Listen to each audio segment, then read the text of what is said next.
Shunaqa go'zal, premium ayollar uchun, o'zini sevgan ayollar uchun, sog'lig'iga, ayollik energiyasiga vaqt ajratadigan ayollar uchun shunaqa naborlarimiz mavjud. O'zini ichida dokumentlari chiqadi qizlar. Qaranglar, qanaqa zo'r. Bu sizlarni 18 yosh kelinchakka aylantiradi. Effekti 100% bo'ladi, chunki Koreyada 10 yildan beri eng kuchli tibbiyotda ishlatiladigan mahsulot hisoblanadi. Vrach ginekologlar maslahat beradi. Bunaqa mahsulotlar O'zbekistonda hali yo'q. Aynan biz magazinlarimizdan topsanglar bo'ladi. Keyingi mahsulotni ochamiz. Qaranglar, qanaqa zo'r. O'zini shunaqa vizitkasi sizlar uchun beriladi.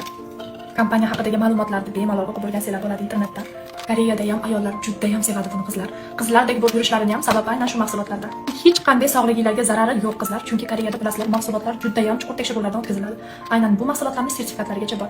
Magazinimizga kelganingizda ko'rib, bemalol QR kodlardan tekshirib olishingiz mumkin. Bular mana Janasel brendini ular uchun gaplashgani keldik. Koreyada nomer 1 brendlardan biri. Brendni ofisi. Ham katta oddiy brendlardan emas, sertifikatlari bor. Mana brendga keldik. Bu eng kuchli brend olib qoladi. Gapimga javob beraman. Shunaqa zo'r brend. Buni qayerdan men o'rgandim? Bilsanglar, hozirda bizga organlarda o'rgatishadi. Darslarimiz bor, anatoliya. Bu yerda o'qituvchi anatoliyaning kosmetologiyasini o'rgatadi, ya'ni kosmetologiya kasbini davolash. Shunda majburan tayyorda o'zim ishlatgan ekan. Shunaqa zo'r brend. maslahatlarni ancha o'rganib chiqdik. 전체적으로 하나의 마케팅 우즈베키스탄의 어떤 문화는 모르겠는데 데라는 게 있어요. 이거 사용하시면 돼요. 쓰실 거예요. 근데 Bu sertifikatlari ofisda taklif qilib, mana ishchilari ishlayapti bu yerda. Mana xonasida sertifikatlarni qaranglar.